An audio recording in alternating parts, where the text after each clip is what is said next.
Hello, everyone. This is Ron, and I'm back with you, of course, with a new episode of Empire Coins and Collectibles.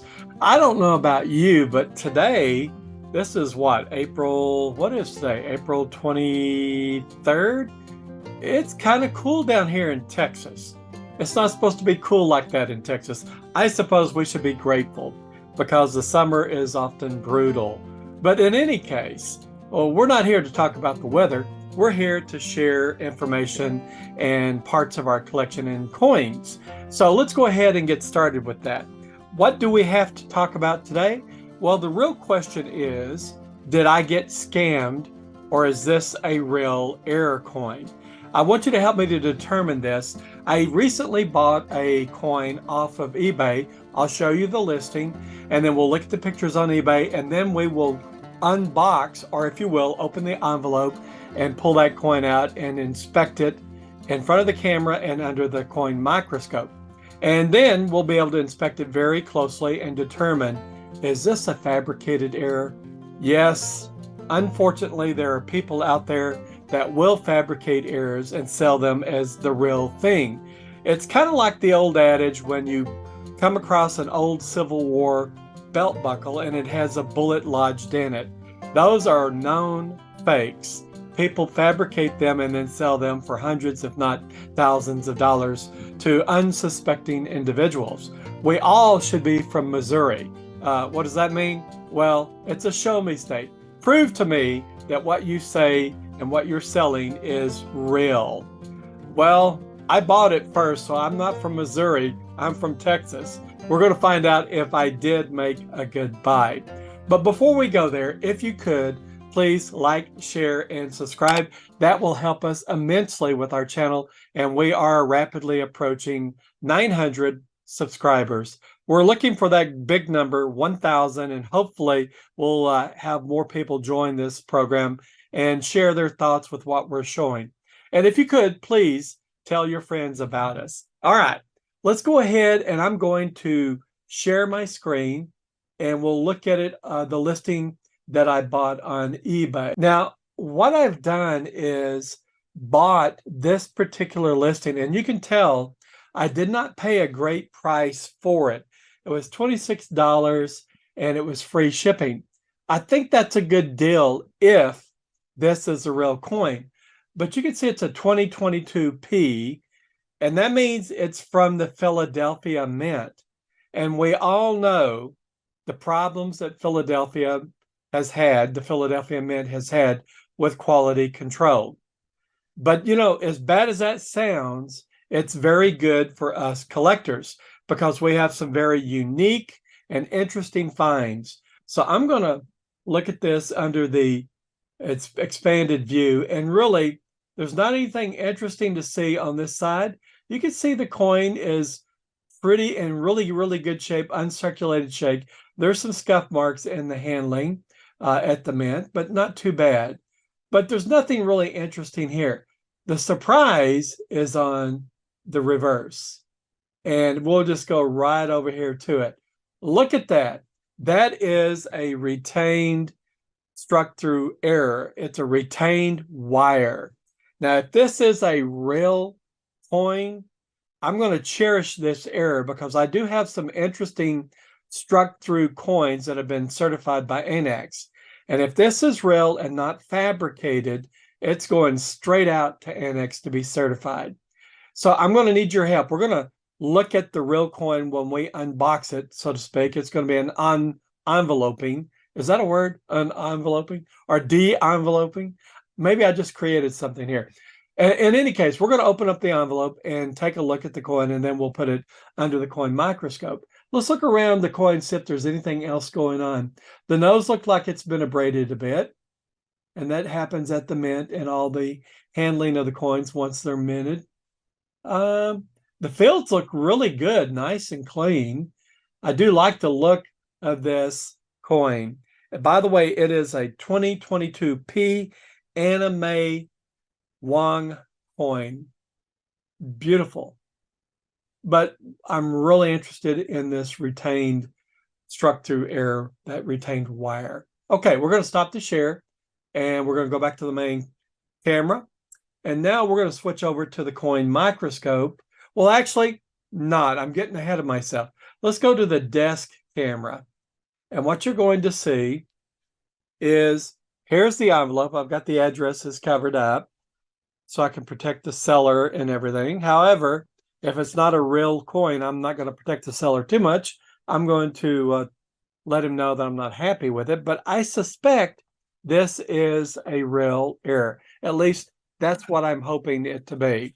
Okay, so we're going to cut the end off here.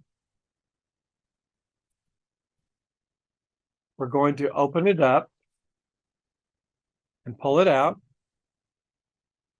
We'll set this aside over here. And here's the error. I'm going to look at the receipt right quick to make sure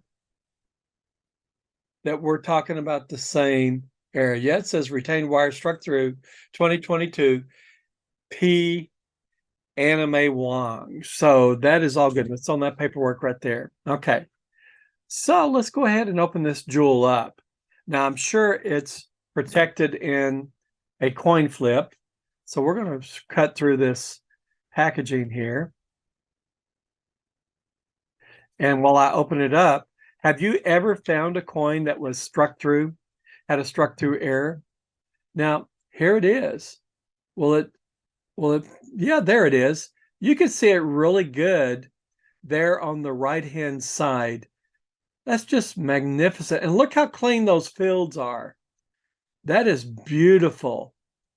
Retained wire. Wow. I don't know how I got this for $26. It actually was ending at a odd time on a Sunday. It was like maybe 2 or 3 o'clock, something like that. But this is a beautiful looking coin. And that wire is boldly outstanding as it goes from about the edge of the coin over into and almost touching the nose of Anime Wong, the image of Anime Wong. Just a gorgeous coin. Okay, so what I'm going to do is I'm going to change to the coin microscope. And I'm going to put this under here. We're going to have to bring it into focus. Let's see if we can do that. Now that looks pretty good. Now let's move it around. Now there looks to be that wire right there. Let's see if I can focus that a little bit more on the wire. Wow. What does that look like to you? Does it look like that wire was struck and forced into the surface of that coin? You know, it looks like it is. Oftentimes what we see is when debris gets on the planchet and the hammer die comes down and strikes that coin on this particular side is the reverse, that debris will be forced into that planchet as the coin is minted. And then when the hammer die is released and the pressure is released, it will fall out and we'll see just an indentation or a hollow channel where that debris was. But in this particular case, it looks like that debris was struck pretty tightly. That's interesting. And it just retained it when it released. I'm going to rotate it around under the microscope to look at it from all different perspectives.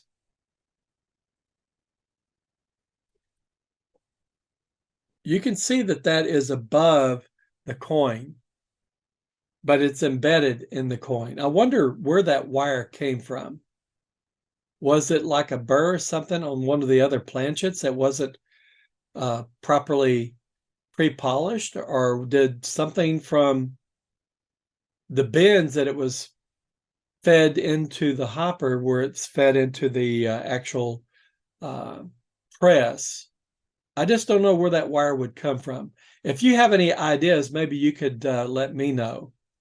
But it does look like it was struck pretty good. And if this were fabricated, I'm not sure how it would be fabricated, because that pressing of that wire would come down on the high spots of the coin, the minted coin. Like, let me get my ink pen here. Let's see if I can come up. I'm going to move it up this way. Right in here, this wire comes out and into this edge right here. Looks like there's some remnants of the wire right there, or maybe that's just an indentation. I don't know. But you see that it went down into the edge here and then flowed up in that area where that wire was laid. So it seems to me that if this was fabricated after the mint, somebody would have to put that on the coin and then press it in with extreme force with a vise or some other type of press mechanism, and it would leave scarring in other places, the high spots on the coin. And I'm just not seeing that. This looks like it was struck with this wire in place, and the wire, due to the minting of the coin, was embedded in the coin.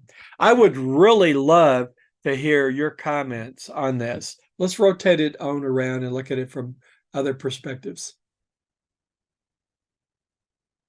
Yeah, you can see how that flows up and over. Look right here. Let's see.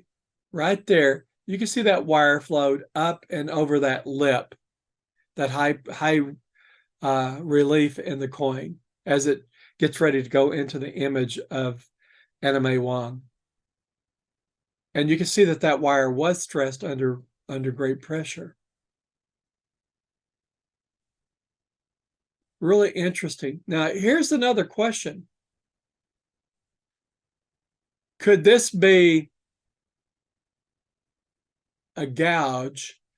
But I don't think it is. And the reason why I don't think it's a gouge, let me move this down a little bit further,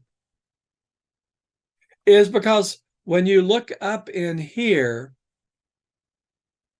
you can see that wire, it's laid right into that channel that it made when the anvil die or the hammer die came down and struck that planchet. So that wire is really embedded in the channel. It's not a gouge where the metal flowed out and away from the cutting edge of whatever would make a gouge, and that would leave a hollow channel empty. This has that wire embedded right in it, and it's right there. You can see the tip of that wire. That's really fascinating. You know, I'm going to send it into ANACS, and ANACS will have the final say. Is it a real air? Is it a real retained wire struck through air? And if it is, I have a real gem. And I'm not sure that anything outside of the processing after that coin is minted would leave anything like that in the coin. Now, I wonder if this is just debris or if this is another wire. I'm going to take this out of the coin microscope right quick and get a quick look at it. Don't know. Let's just put it back under there.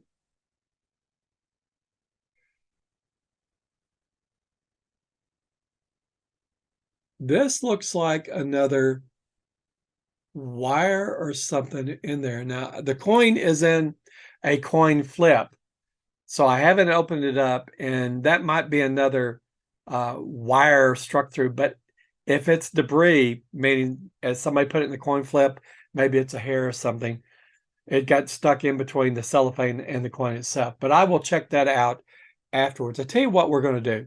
Let's just go ahead and open it up and see if that is really embedded in the coin or if it's just debris.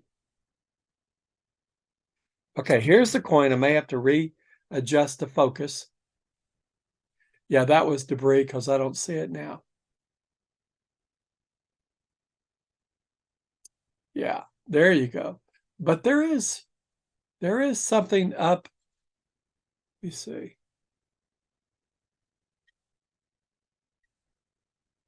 I'm seeing ghost images now, but you can get a really good look of that wire. Isn't that wonderful? Oh, there. Now I raised the light up just a little bit, and you can see the shadow to the north and east of that wire. That's because that wire is standing up above the surface of the coin. Let's go around the coin again. Just a beautiful coin. I don't know what I'll get. Now this, not sure what's going on here with the D. That's just shadow. Okay. But I would expect that this coin would get something like maybe an MS-65 or a little better. Maybe. Because it was pulled immediately out of a roll of coins, I'm sure, by the seller. Just gorgeous. But very pleased with that struck through error. All right, I'm going to change back to the main camera. I think I have oohed and awed enough about this coin. Hopefully you can help me determine if it's real. What do you think? Leave a comment down below and give me your brutal, honest opinion, whether you think I'm just smoking pipe dreams or if it's something real. By the way, I don't smoke, but in any case, it's just a matter of speech. Listen, you must remember, if you're not out there looking, you're certainly not finding. And I think I've found a gem here. You take care of yourself, and until next time, all the best.